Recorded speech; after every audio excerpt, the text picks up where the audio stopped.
Welcome to Comic Book Nation, the only show that does it all for geek culture and the official podcast of Comicbook.com.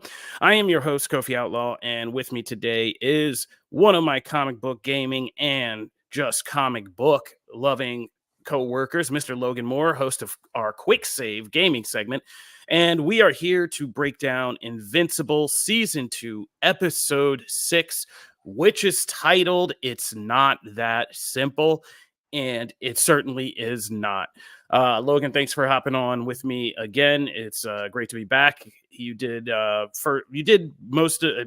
of Invincible season 2, part 1, but you Yeah. were under the weather last week, so we had to cover the return of Invincible without you. But here you are. You're back for episode 6. So let's just give you the floor. Just the general Invincible season 2, part 2 of it all so far. How are you feeling about this second half? Because you are an avid fan of the comics.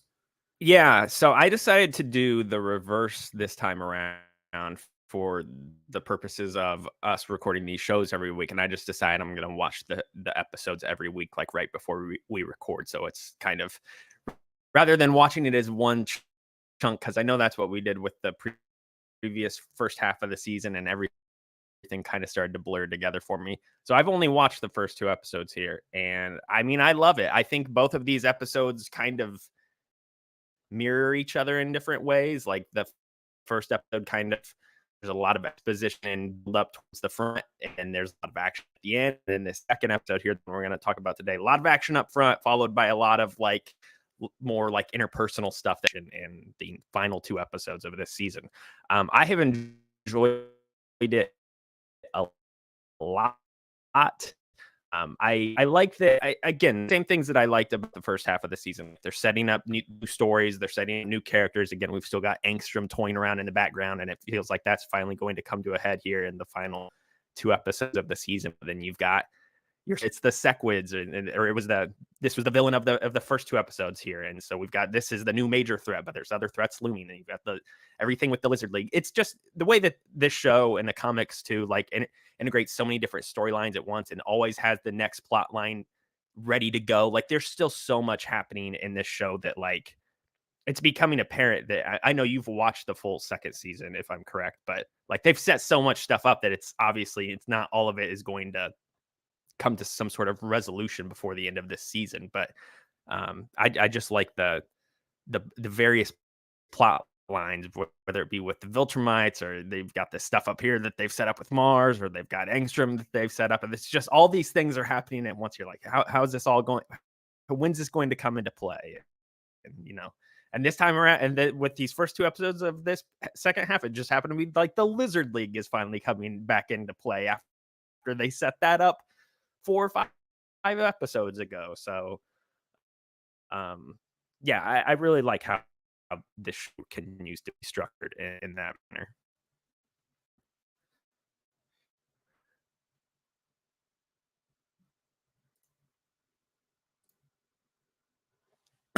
I am not. What the heck?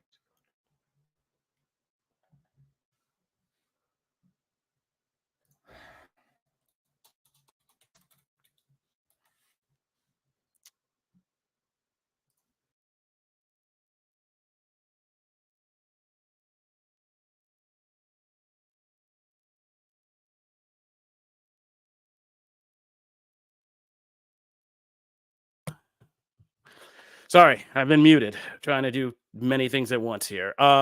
Basically, I was saying that while I agree with you in the sense that yes, this show does pay things off. It brings things back around and kind of then can surprise us about how things come back into play. At the same time, I did title this one, Is This Getting Too Kind of Complicated? Because there are so many moving pieces, and this is very much a moving piece episode of Invincible.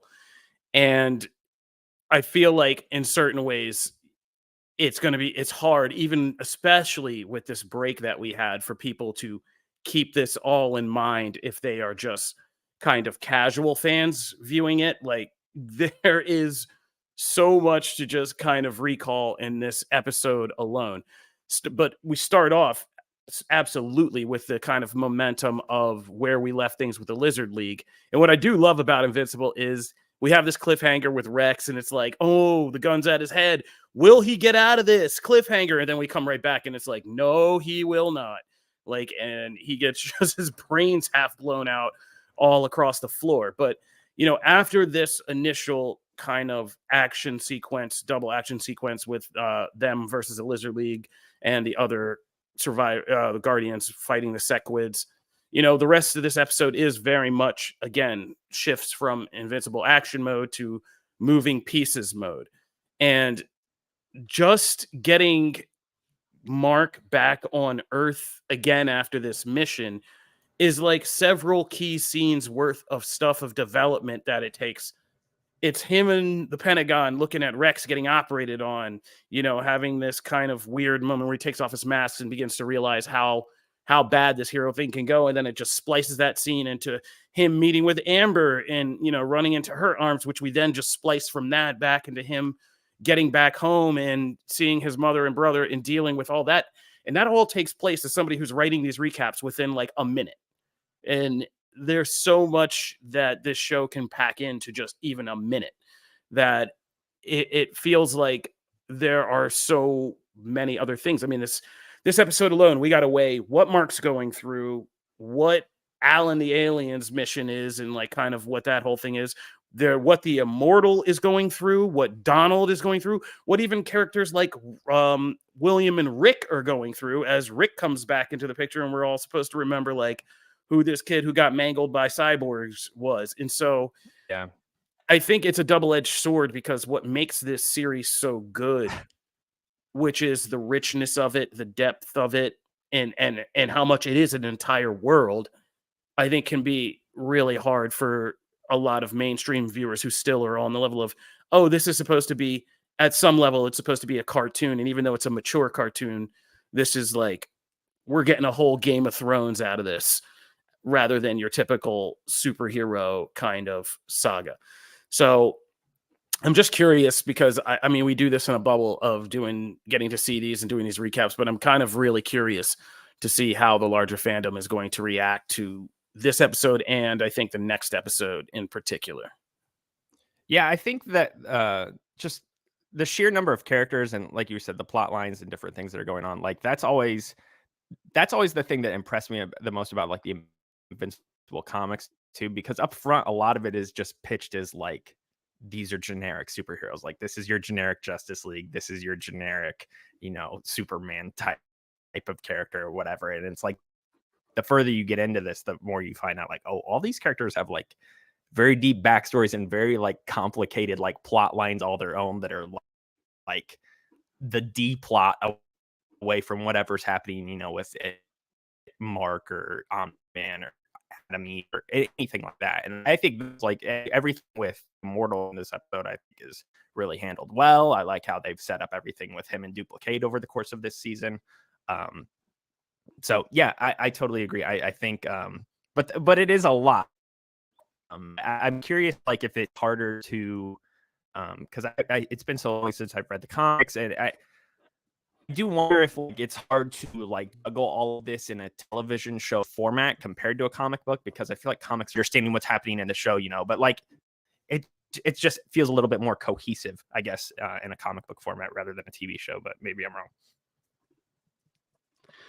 Yeah, I think that whole difference, this is a kind of thing where literature in whatever form has the capability of just helping us kind of contain the amount that we need to kind of remember.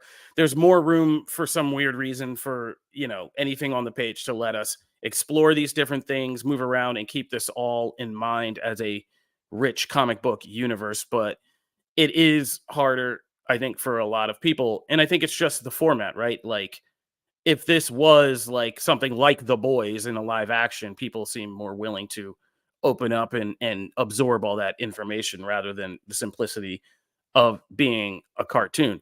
But I will say, like, while I'm wondering about, the mainstream reaction to this, it's still, for me, as like a longtime comic book fan, as a superhero fan, it is so refreshing to get this kind of spin and see what Invincible can do with this lore and like the size of a universe, because it is very unexpected, right? Even when we get this whole battle in this episode, we get the return of the Sequids and find out that poor Russ Livingston is still infected, and now the Sequids are on Earth.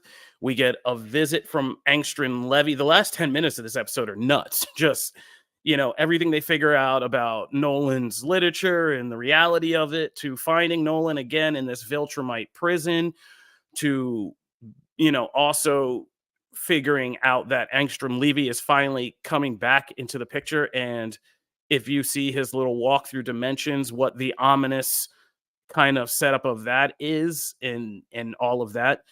And I'm enjoying the hell out of it personally. Like, I kind of love the Was there a richness tease of this. Was there a What- tease to the Walking Dead there at the end when he goes through the zombie Oh yeah, universe? yeah. That If you seems look like at a our direct recap, nod.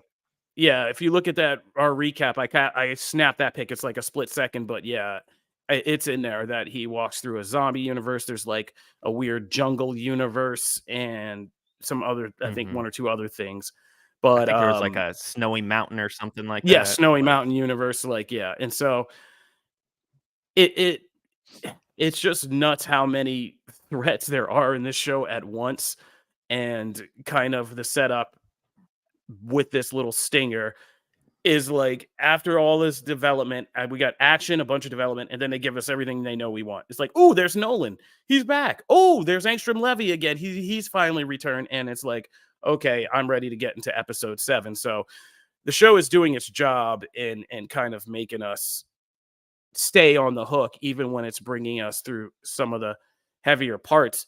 And it's also proven that, man, you really cannot expect people to be dead in this show the same way. Like, there's a lot of people who we thought were dead who suddenly survive. Alan's back and still alive.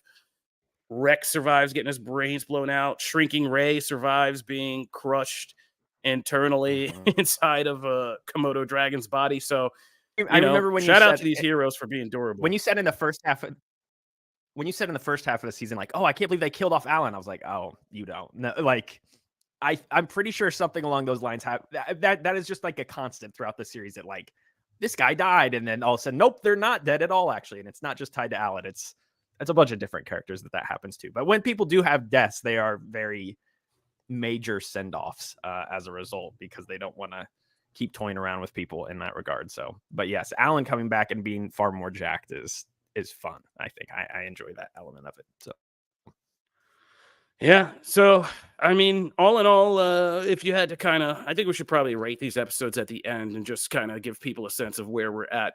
So, out of 10, where would you score this one?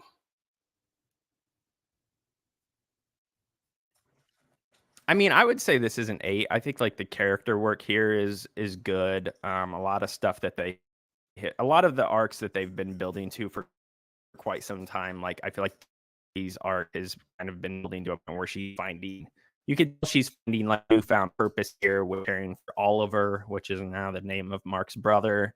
And you can tell relationship, it feels like it's been building towards them kind of pulling away from one another for quite some time. And I feel like the way that they've handled that has been done well here. You know that it's gonna just get worse. Yeah. Go ahead. I think one of the main things that we're going to see, because there wasn't the greatest reaction to Mark and Amber's relationship in season 1. People are definitely not loving it. So I'm kind of interested to see where the ship train goes with this whole thing, because there were some hits in this episode from just like when Mark thrashes a bunch of Martians and how kind of Eve reacts to him, and how there's this little, innuendo about when he goes to see Rex and comes out and tells, Eve finds out from Rex offhandedly that, hey, that Mark and Amber are having problems. I don't know where the ship train is going, but I know it's pulling out of the station and headed somewhere. And I'm both excited and terrified to see how the Invincible fandom kind of reacts with all this, because track record hasn't been that great online. So here we go. But I think I would rate this episode a good solid 7.5 for me. I think that I like Invincible, but I do acknowledge sometimes the more slower piece moving episodes can be a bit slow. There was a lot of college teen angst drama in this, that major scene, which I thought was well done, with Art and Mark having a conversation while Eve and Amber having a conversation, and it spliced together as if Mark and Amber should be, talking, saying all these things to each other, and all that was kind of well done. But I think a lot of people might fall off when those kinds of things also happen. So I'm going to go with a solid 7.5. I don't think the show ever really misses, but I think it can be slower at times. All right. Feel like we've probably done a thing. I know we've had some technical difficulties on this one. I apologize for that in advance. You never know. We're doing live shows, so this is how it goes sometimes. But I want to thank Logan Moore for coming on with me and talking about Invincible Season 2, Episode 6. It's not that simple. Based on where this episode ends, I think we can all say we're really eager to get back and talk about these final 2 episodes of Season 2 that are coming our way. So be sure to subscribe to ComicBook Nation and make sure you are on our feeds, because we cover all things geek culture. In addition to do kind of select TV recaps for shows like Invincible, and we just finished Halo Season 2 and had some great interviews with the cast.